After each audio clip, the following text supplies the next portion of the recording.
မော်မျိုးကအစတိုင်းလေးတွေမြင်ကြပါခင်ဗျာဒီကနေ့မနက်ခင်းကတော့ကျွန်တော်တို့မော်မျိုးရဲ့ရာသီဥတုလေးအေးစိမ့်စိမ့်လေးဆိုတော့ဗောနော်ဒါမနက်ခင်းကို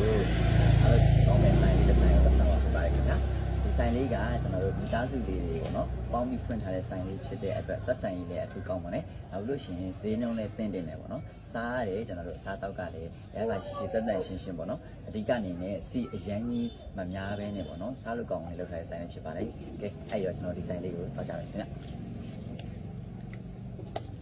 အခုရပိုင်းမော်ဝါမျိုးရဲ့ရာသီဥတုလေးကတော့နေလို့ထိုင်လို့ကောင်းတဲ့ရာသီဥတုလေးလို့ပြောလို့ရပါတယ်ခင်ဗျာအပူလည်းနည်းနည်းလေးတက်တာရလို့ပြောလို့ရမှာပေါ့နော်ကျွန်တော်ညွှန်ပေးခြင်းတဲ့ဆိုင်လေးကတော့မော်ဝါမျိုးကြောက်ကလန်းနေဆိုလို့ရှိရင်အောင်တပြေလန်းလေးကိုချိုးဝင်ရမှာဖြစ်ပါတယ်ခင်ဗျာအောင်တပြေလန်းလေးကိုကျွန်တော်တို့ချိုးဝင်လိုက်ပြီဆိုတာနဲ့ဒါအဝေးကြီးသွားစရာမလိုဘူးပေါ့နော်၃လမ်းမြောက်လောက်မှာရှိတဲ့ဆိုင်ကလေးဖြစ်ပါတယ်ဒီဆိုင်လေးကကျွန်တော်တို့မော်ဝါတောင်ရက်မှာရှိတဲ့အရေးစစ်ရှမ်းခောက်ဆွဲဆိုင်ကနေပြီးတော့မြို့တွင်းကအစားသုံးသူတွေအဝေးကြီးလာပြီးမစားရဖို့အတွက်ပေါ့နော်ဖွင့်ပေးထားတဲ့ဆိုင်ခွဲလေးဖြစ်ပါတယ်ခင်ဗျာဆိုင်နာမည်လေးကိုတော့ကျွန်တော်တို့ရွှေကန်းကော်ဆိုပြီးတော့နာမည်လေးပေးထားတဲ့ဆိုင်ကလေးဖြစ်ပါတယ်ခင်ဗျာဒီဆိုင်ကိုကျွန်တော်အနေနဲ့ပေါ့နော်အထူးအာမခံပေးချင်တာကတော့တန်ရှင်းတက်ရမှုလုံးဝကိုကောင်းပါတယ်နောက်ပြီးလို့ရှိရင်ကျွန်တော်ဆက်ဆံရေးအနေနဲ့လည်းတော်တော်လေးကိုအဆင်ပြေတဲ့ဆိုင်လေးလို့ပြောလို့ရပါတယ်ခင်ဗျာဆိုင်တဲ့ဆိုင်မှာအရေးကြီးဆုံးကပေါ့နော်ကျွန်တော်တန်ရှင်းတက်ရမှုရဲ့ဆက်ဆံရေးကောင်းမှုရဲ့ကပထမဦးဆုံးအနေနဲ့လိုက်တယ်လို့ထင်ပါတယ်ဘာဖြစ်လို့လဲဆိုလို့ရှိရင်တော့အရသာကောင်းနေရင်တောင်မှဆက်ဆံရေးမကောင်းဘူးဆိုလို့ရှိရင်ဒေါ်ရနံမထိုင်ဖြစ်တာများတယ်ပေါ့နော်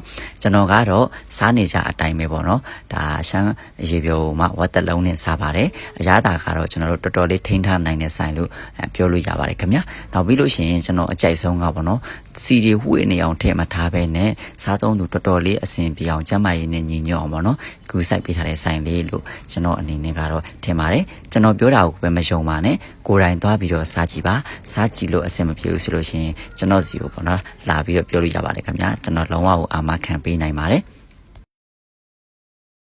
နောက်ထပ်တစ်ခုပေါ့နော်အသက်အဆန်းအနေနဲ့မြည်စမ်းကြည့်ခြင်းနဲ့ဆိုလို့ရှိရင်တော့ကျွန်တော်တို့ဒီဆိုင်မှာအမဲသားစားတဲ့သူတွေအတွက်အမဲသားလုံးခောက်ဆွဲရပါတယ်ခင်ဗျာဒီနေ့ကျွန်တော်နဲ့ပါလာတဲ့အကူကတော့ပေါ့နော်ဒါစံစည်းအကြီးပြုံးမှာပေါ့နော်ဒါအမဲသားလုံးနဲ့ပေါ့နော်စားခဲ့တာဖြစ်ပါတယ်ရှမ်းအရသာမျိုးပေါ့နော်ပူပူရှင်းရှင်းနဲ့စားကျင်တဲ့သူတွေအတွက်တော့ဒီအမဲသားလုံးခောက်ဆွဲကိုကျွန်တော်ကအကြံပေးပါတယ်ခင်ဗျာပူပူရှင်းရှင်းဆက်ဆက်လေးနဲ့ကျွန်တော်တို့အရေးရလဲအမဲယူပြုတ်ပြီးတော့ရတဲ့အရေးနဲ့ပဲဒါချက်ပေးထားတာဖြစ်ပါတယ်တော်တော်လေးကိုကောင်းပါတယ်ခင်ဗျာကျွန်တော်ဒါတော့ကျွန်တော်ရဲ့ပေါ့နော်ဒါကြည့်နေတဲ့သူတွေအားလုံးကိုပြောချင်တာကတော့ကိုယ်တိုင်သွားပြီးတော့စားကြည့်ပါတော်တော်လေးကောင်းပါတယ်တန်ရှင်းတက်ရမှုလည်းမိတ်ဆွေတို့ရောက်တဲ့အခါလုံးဝကိုမြင်ရမှာဖြစ်ပါတယ်ခင်ဗျာဝန်ဆောင်မှုပိုင်းရောတန်ရှင်းမှုပိုင်းရောအရသာပိုင်းရောကိုကြိုက်တယ်လို့ပေါ့နော်ပြောပြီးတော့ပြင်ပေးလို့ပြင်ခိုင်းလို့ရတဲ့ဆိုင်ကလေးဖြစ်တဲ့အတွက်ဒါသွားစားကြည့်ဖို့တော့ကျွန်တော်ကတိုက်တွန်းပါတယ်ခင်ဗျာဈေးနှုန်းကလည်းတော်တော်လေးကိုတင့်တယ်ပါတယ်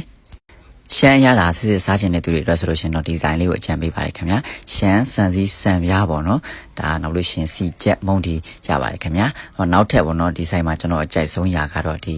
ဝက်ခောက်ကျော်လေးဖြစ်ပါတယ်တော်တော်လေးကိုစီကြီးစောမနှံမဲနဲ့ပေါ့နော်တော်တော်လေးကိုစားကောင်းတဲ့ဆိုင်လေးဖြစ်ပါတယ်ခင်ဗျာကဲအားလုံးစားပြီးဆိုရင်တော့အချိုတဲစရာအနေနဲ့ထညက်လေးတွေလည်းစားလို့ရအောင်လို့ချပေးထားတာဖြစ်ပါတယ်ခင်ဗျာ